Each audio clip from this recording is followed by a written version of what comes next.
So how would you feel if your boss announced that you were going to have a new job, that you were going to sit in a new area in the office, and that next week they weren't going to be your boss anymore? What kind of emotions would be going in your head? What about if your partner listed your house for sale? How would you feel if that happened? Anna, what about you? What would you think if your partner said, I listed the house? I think I would be shocked. Yeah. Shocked is a good one. I think I probably would be excited because I like to move. How about if your best friend announced that they were getting married? I'd be really excited. You'd be excited. I think I'd be excited too. I think the point that we're trying to make here is that change is individual, but we have this fairly natural human response to change, and it can be negative or positive, but it really looks different depending on the person and depending upon your mood and what's happening in your life. Hi, everyone. My name is Lenora Sneva. I work for the Office of Financial Management, and I and my team, we do equity work, strategic planning, organization change management, and continuous improvement. I've worked for the state for 13 years and for OFM for the last 5 years. Anna and I are both certified in ProSci and Lean, and also I think I have my CDE, my Certified Diversity Executive certificate, and I know Anna's looking into getting that. Anna, did you want to introduce yourself? Sure. Hi, everyone. I'm Aunna Moss, and I use she, her pronouns, and I work with Lenora. And as Lenora mentioned, our work really focuses on diversity, equity, inclusion, and belonging, strategic planning, non-IT project management, and organization change management. I've worked for the state for a little over 10 years now, primarily with the Department of Social and Health Services and the Office of Financial Management. Awesome. So today we're going to talk about organization change management and PEAR. How do you connect those two together? Why do they belong together? So some of the things that are on the screen right now is what we're going to go over. So kind of assessing and strategizing your leadership commitment. As you will learn over the next hour or so, that's the most important thing you could ever do, is find out what is a leadership commitment. Assess your organization's PEAR journey. Highlight your agency's values and alignment to PEAR. Understand how to build relationships with staff and community partners. And then also understand how to use the change curve to move PEAR forward. And then in the end, really, it's about planning out effective and varied communication. Anna, would you like to talk to us a little bit about the OCM principles? Sure, absolutely. So there are several OCM principles that we use in our work within the Office of Financial Management, as well as in our internal pro-equity, anti-racism work. And some of those principles are empathy, respect, collaboration, support, involvement, sharing, vulnerability, curiosity, flexibility, feedback, and check-ins. And, I want to emphasize that this is by no means an all-inclusive list. This is just an example of some of the prevalent principles that we use in our work.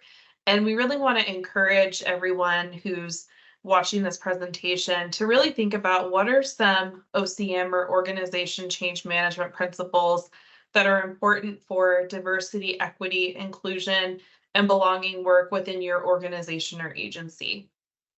And a couple of follow-up questions to that would be, what other ones would you add to this list when you think about your agency or your organization's needs? And which principles does your agency maybe need to spend more time on? So Anna, I have a question for you. Yeah. So when you think about OFM and the OCM principles that you have here, do you see any that are missing when we think about equity work here at OFM?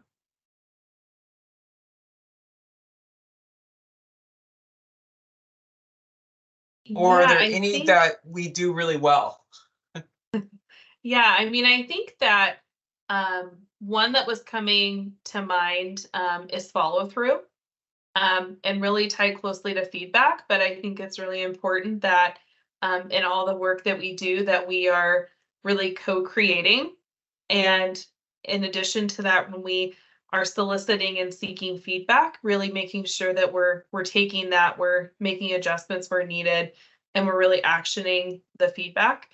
So that's one that I would really add is follow through. And I think a couple that we do really well is I think that we really are committed to modeling empathy and really understanding and trying to understand how we can support people. And so I think empathy, support, and involvement are a couple that come to mind.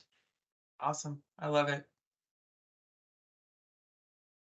And I think one of the other tools that we wanted to share today, and so I'm just going to scroll back up, and this is on page 2 of the organization change management pair planning document. That's a handout for this presentation. But one tool that we use and that can really be helpful in incorporating organization change management principles into pro-equity anti-racism is the Kubler-Ross change curve overlaid with the ProSci AgHarm model. And the change curve really describes the normal and natural responses to change. And this is really important because we can't help prepare or support people during change if we don't know where they are with the change. And so understanding that change is individual, we can use this model to get a better understanding of where people are and then develop strategies to help them with the change. So I'm going to talk briefly about the change curve first, and then I'll talk about how it relates to the second model here, which is the ProSci AgHarm model. So the first step in the change curve is denial. So this is typically where people are when first presented with change, but this is really when the change is first announced, and kind of it's that phase of needing time to adjust. So Lenora, I think, gave some great examples of changes at the beginning of today's presentation. And one of them was really about, what if your partner sold your house? And I mentioned I would be shocked. And so I would have been in that denial stage with that change. The second stage of the change curve is anxiety resistance. So this is where that kind of initial shock is worn off. And then I might start to have kind of a reaction. So maybe it's concern, maybe it's anger, maybe it's frustration. So this is really where we're starting to have some reactions to the change. And then we get to this analysis and exploration, or the third stage in the change curve. And this is really where we're starting to see kind of acceptance of the change grow, and also starting to see some exploration of what the change could mean for individuals. And then finally, we reach acceptance and commitment. So this is where we're celebrating successes with implementing the change. We're starting to see the benefits of implementing the change. Now, I want to just mention briefly how the change curve could be used. So hypothetically, if you're talking about pro-equity anti-racism and there's some confusion from folks, or maybe people are withdrawing from the conversation, that could be an indication maybe that they're in that first kind of denial phase of the change curve. And so what we can do to help people and support them when they're in this phase is to really make sure we're offering information in small chunks. So we don't want to overwhelm people. We also want to engage in active listening and be really clear about what's changing with pro-equity anti-racism work and what's not changing. And then also just really being empathetic and understanding where people are, are a few strategies I would suggest. Now, this is overlaid with the AgCAR model, and the reason we wanted to also talk about the AgCAR model from ProSci is that many organizations have adopted the ProSci model as kind of their chosen change management methodology. And it also aligns really well with the change curve because the AgCAR model falls into the natural order of how one person experiences change. So you can see on the visual here how each of these items align. So when somebody's in maybe denial in the change curve, that's really where in the AgCAR model, we would be building awareness of the need for pro-equity anti-racism work. So we're answering questions such as, what is the risk of not implementing pro-equity anti-racism? If somebody is in kind of that anxiety and resistance phase of the change curve, that's where we have an opportunity to build desire for pro-equity anti-racism work in the AgCAR model. So sharing the benefits of why it's important and why people should care. And then in the third phase of the change curve, which is analysis and exploration, this is where we're building our knowledge and ability in terms of how to implement pro-equity anti-racism, and then being able to take what we've learned in knowledge and truly implement that in the ability stage of the AgCAR model. And then finally, the final phase of the change curve is acceptance and commitment. And this is where in the AgCAR model, we're building reinforcement for the change. So really doing what we can in terms of actions to sustain the change to ensure that we don't implement and then maybe go back to how things were before. We really want to focus on how can we maintain the change going forward. So I found this tool to be helpful from both an individual perspective, a leader, as well as a change practitioner.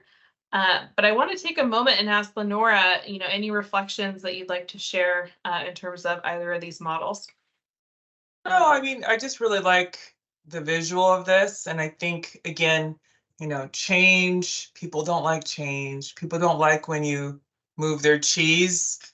And so what's great about this model is it uses some really good words that we would use in a normal conversation. And that denial piece is just clear as day. And then also just moving to commitment. I think sometimes when we're working with groups, showing a visual of this is really helpful. And it's also super helpful for the supervisor to be kind of watching as their staff indicate where they are on the curve. It gives the supervisor some really good information about, a pulse check on where staff are for the most part. And then I think the next question that I always like to ask people is, what will it take to get you closer to commitment? And that's a good conversation for the supervisor to ask also, just to allow people to kind of own where they're at, and then also reflect and think about how they can get closer to commitment. Awesome, thank you. All right, so I think the next part is we're gonna do a scenario. So I'm gonna share my screen, Anna, and see here.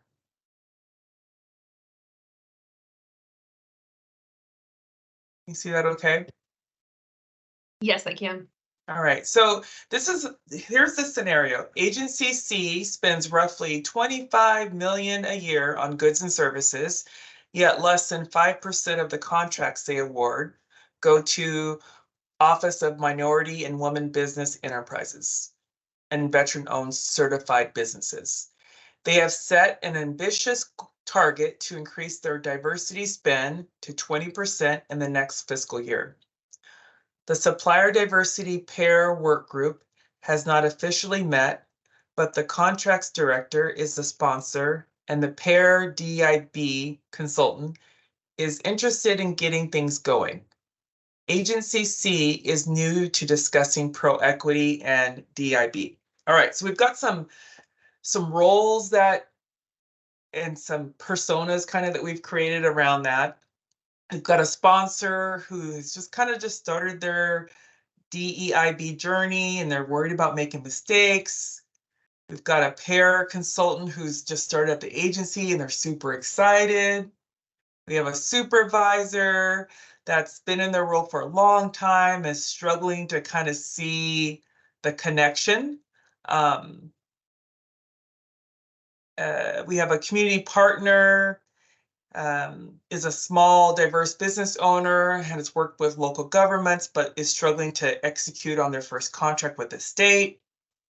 There are also some confusion about getting registered or certified with OMWB. And then we have an individual contributor who's beginning to understand the importance of DIB and their work, but they don't really feel that empowered to make decisions to help customers. So those are our personas. So when you think about those roles, Anna, like what's kind of coming to your mind? Like where do you think we start with this whole considering the scenario and then the roles that we have?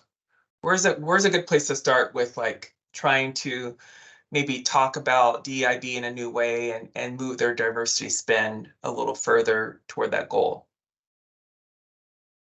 Yeah, so I think it would be really important to have a conversation with the sponsor. We know that sponsorship is really instrumental to successful change. And so I think in reviewing the scenario and the roles, I think it would be important for the PEAR DEIB consultant to have a conversation with the sponsor and really do some assessment work to understand really the level of support and how to best support the sponsor in fulfilling their role in this change. And I think also, helping them move forward in their individual DEIB journey.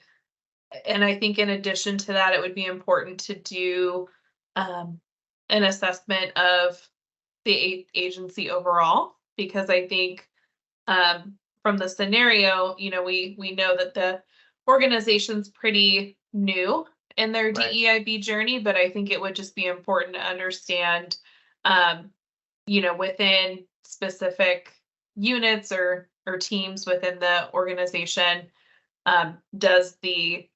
are people at different places in their journey, and so I think it would just information gathering, I think is would be a good first step. Yeah, I like that. I think one of the things that we did at OFM, because supplier diversity is one of our PEAR lines that we are focused on, one of the things that we also did was we started offering coffee chats around equity, just kind of providing some foundational information to everybody, because we're fairly new to our journey also, and so we wanted to make sure that people could see the importance of talking about equity and what does equity mean and how do we define it and why is it important, and then let people kind of wrestle with that. And that kind of goes along, Anna, with what you were kind of saying is like, you do some type of assessment and then do some actions so that you increase people's knowledge. And then as far as the sponsor goes, I totally agree too, just finding out what their commitment is. And even the supervisor, if the supervisor's kind of struggling too with like, I don't know why we need to increase our spend, then that's definitely another kind of red flag. Like, yeah, let's sit down, ideally your PEAR consultant is sitting down like one-on-one with the supervisor, one-on-one with the sponsor, and just having some really good conversations about where they're at, where their commitment is, kind of bringing up that change curve, and then also finding out what is it that they need to get closer to acceptance. Any other thoughts on this one, Anna? We've got a community partner and individual contributor. We haven't really talked about those personas. What could we do there to provide some assistance? Yeah, so I think in terms of the community partner, I think it would be important for us to contact the community partner and provide support and assistance with the contract process in terms of contracting with the state. And I think specifically also how to register as an OMWBE certified business and ensuring that we're providing the community partner with all the information and support they need in those areas. And then in terms of the individual contributor, I think, this would be an opportunity. You mentioned coffee chats in terms of foundational DEI knowledge. I think it would also be an opportunity for maybe team conversations about with the supervisor and really talking about, how can we empower folks within teams to take actions they truly believe will help their customers. And I think going back to our agency values would be important, or in this case, agency C's values would be important, and really ensuring that we're modeling that and really focusing on what can we have an impact on within our sphere of influence. Yeah.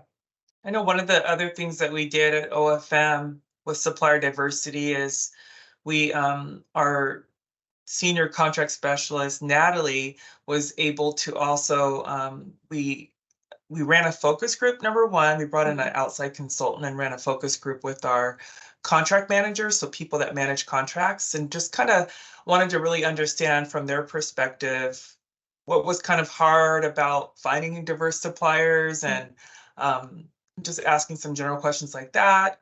We took that information and she was able to then kind of create a plan around how to talk about supplier diversity more and be more strategic. And so one of the things she did was kind of do a roadshow. So she went out to various divisions and units to talk about supplier diversity, and then also updating our public and our intranet site with a little bit more clear information about the program and why it's important.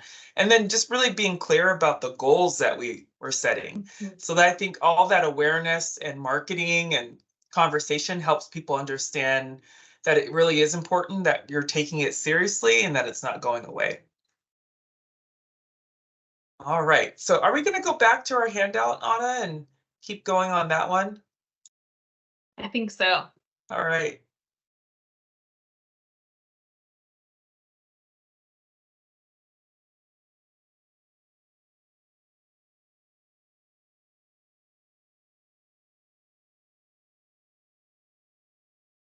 All right, so going back to our OCM PEAR planning document, we are now on page 3.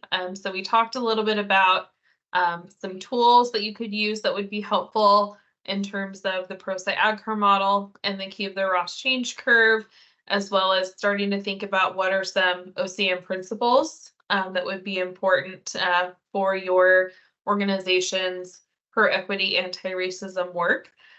The next section in the document is really about assessment. So we alluded to this after reviewing the scenario, but really kind of starting your organization change management planning with understanding some key information. So first, who is the decision maker for pro-equity, anti-racism work in your organization, and then understanding their level of commitment.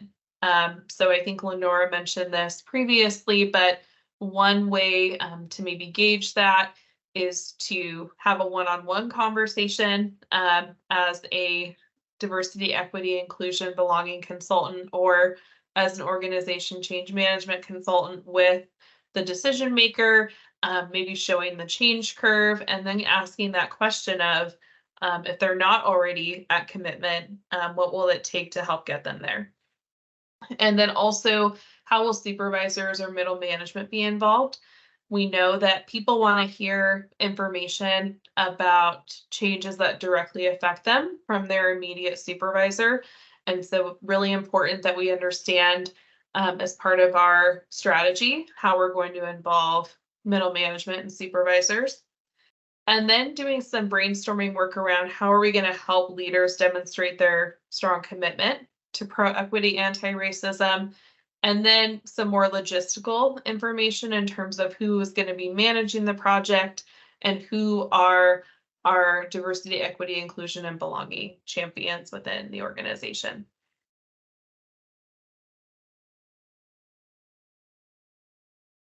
So scrolling down here, so why are we doing PEAR? So many of these questions directly relate to the ProSci AgCar model. So what are the business needs drivers for pro-equity, anti-racism? That's a question that we would ask to really build awareness of the need for pro-equity, anti-racism work. I mentioned the second question here a little bit earlier, but what are the risks of not moving forward or toward pro-equity, anti-racism? And then this next question is kind of an assessment type question, but just trying to understand what is the current state of diversity, equity, inclusion, and belonging initiatives at your agency. Also wanting to understand, and really articulate the value proposition for people. So why employees should care about pro-equity, anti-racism initiatives. And then this last question is important from a saturation perspective. We know that change saturation is real, and there's a lot of changes constantly going on. And so trying to gauge, how much change has occurred within your organization in the last 2 years would be important to understand, as well as the maturity of your organization in diversity, equity, inclusion, and belonging. And we also know that from a state agency perspective, change management is a relatively new discipline.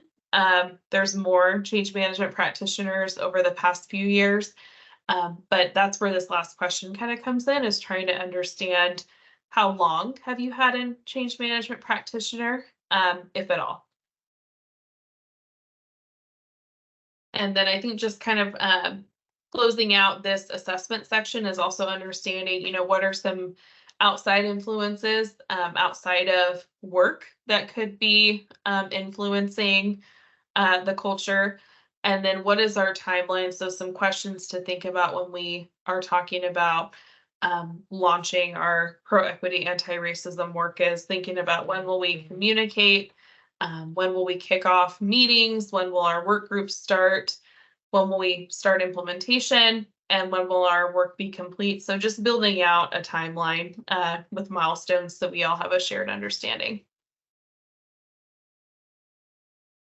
And then going to the top of page 4 here, we have a ProSci AgCar assessment.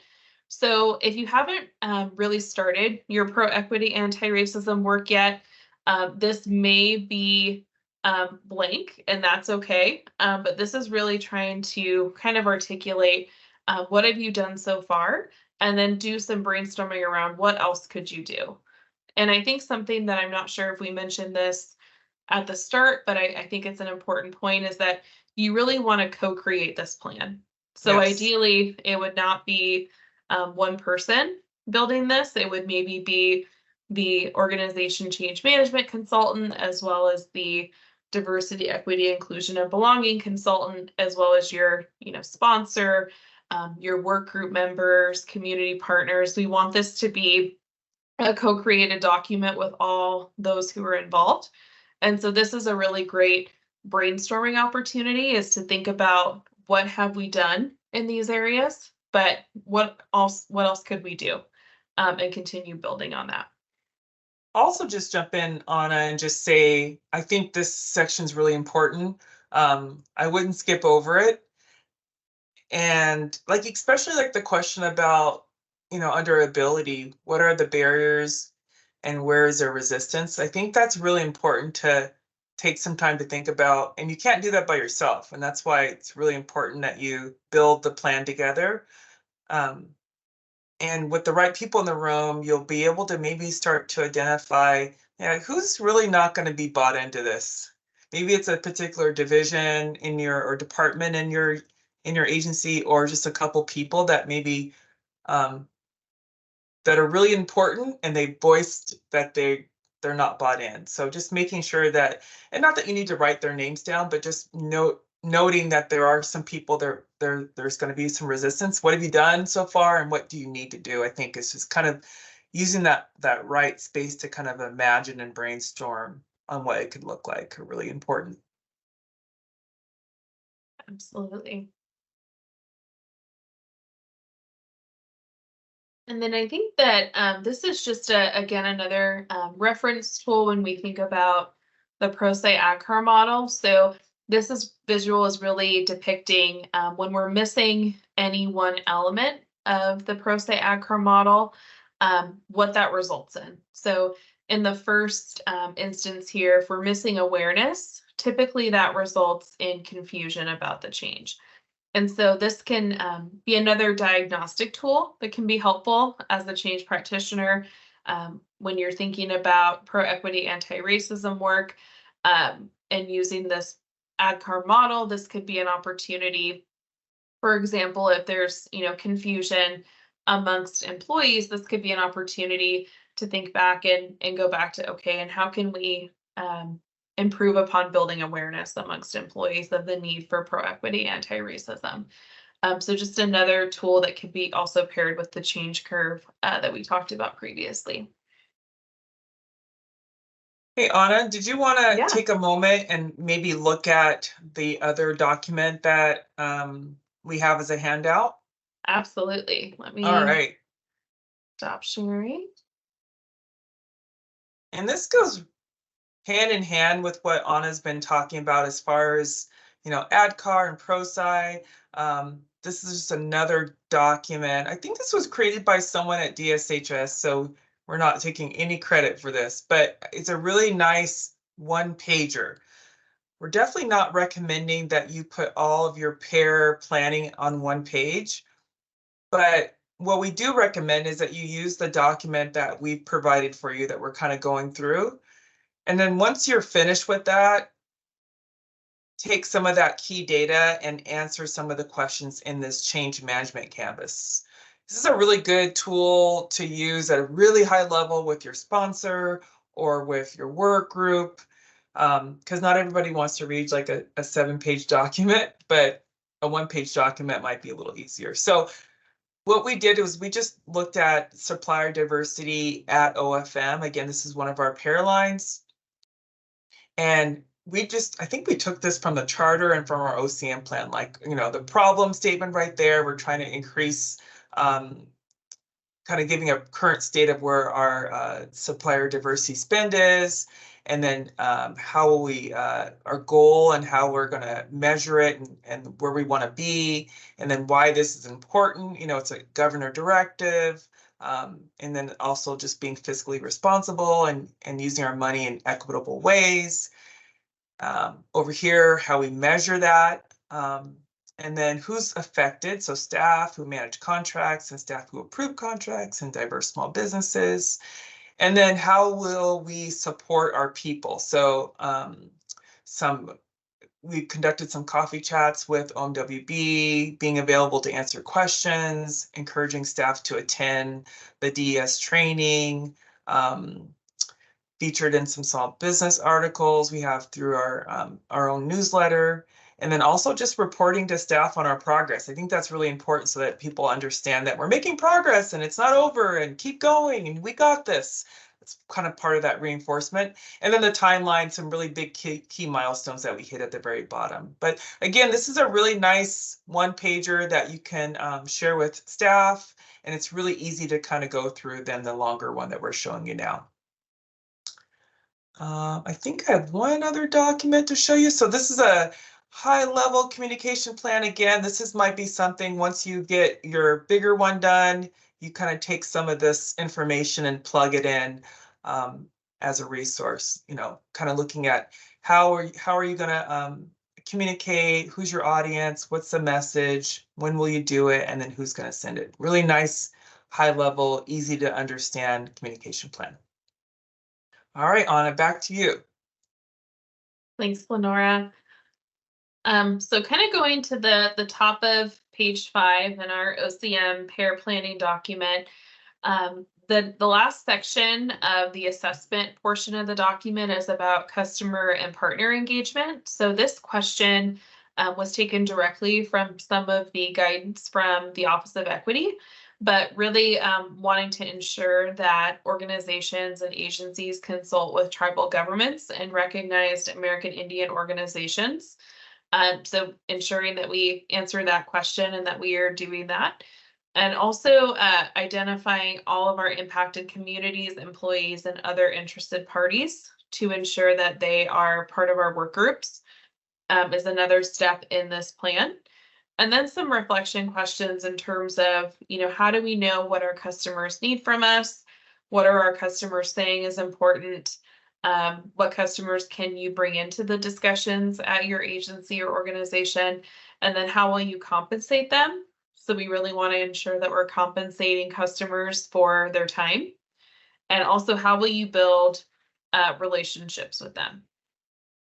Anna, I think that last question is really important, and I think we would be amiss if we didn't address it. I think, when you think about customer engagement, in order for it to not be performative and to feel like you're just checking a box, like, yeah, we included our customer. They came to a meeting. It's like, no, what kind of decision-making power will you give them when they come to the meeting? I think it's really important to think about that. And also build a relationship with them. So maybe not just have them come to your, meeting once a month, but maybe you go to some of their meetings. We've done that too in the past with supplier diversity. We have a couple people that are part of the community that come to our work group meetings, but we also go to their meetings too. So just really thinking about how to really build a true relationship and not let it just be one-sided, I think is really important. Absolutely. Thank you. I think our third section is about communications.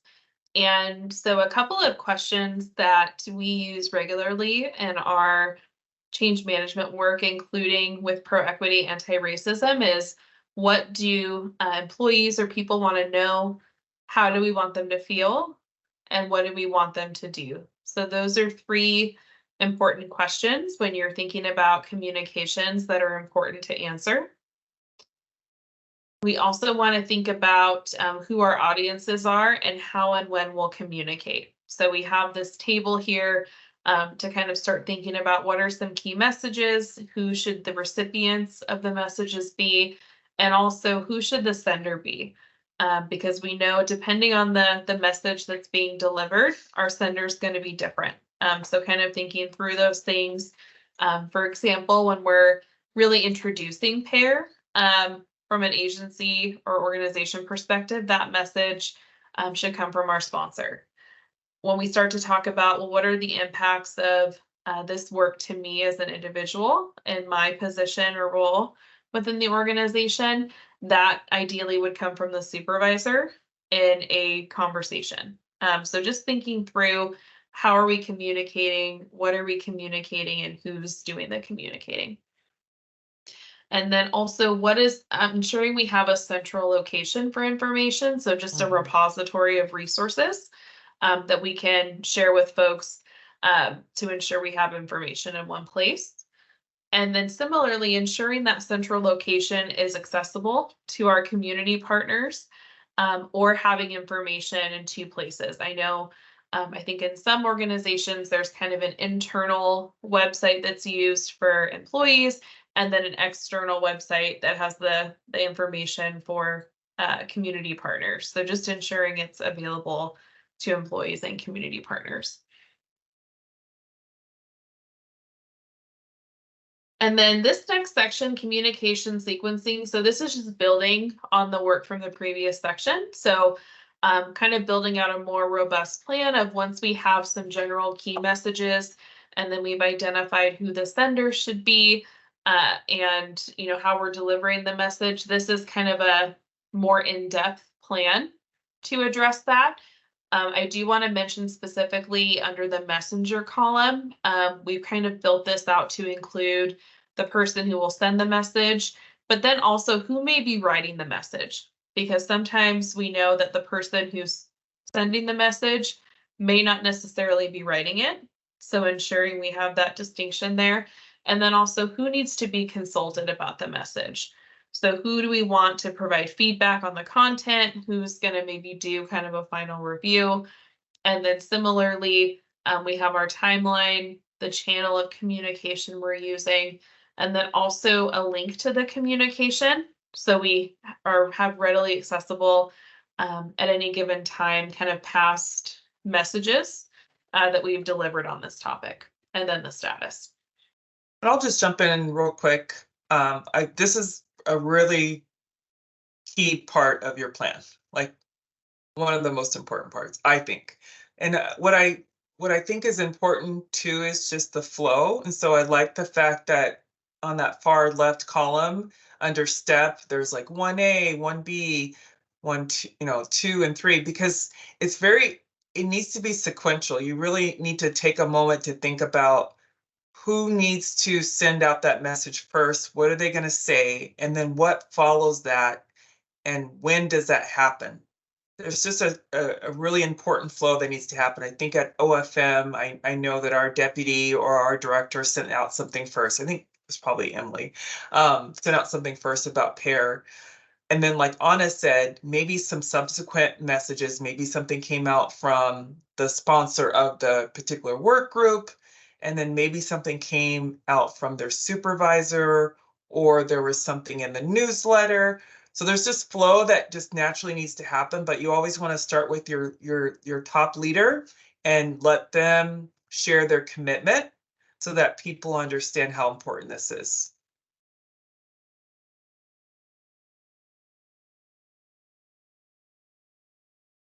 We're almost done. I think this next section is really about just some questions and answers. So we put a couple of questions in there that might come up in your organization, and there's probably some more that you want to ask or put in there. It's kind of like a FAQ section. So this might be, an area where you as a leader have already heard a couple times people ask the same question.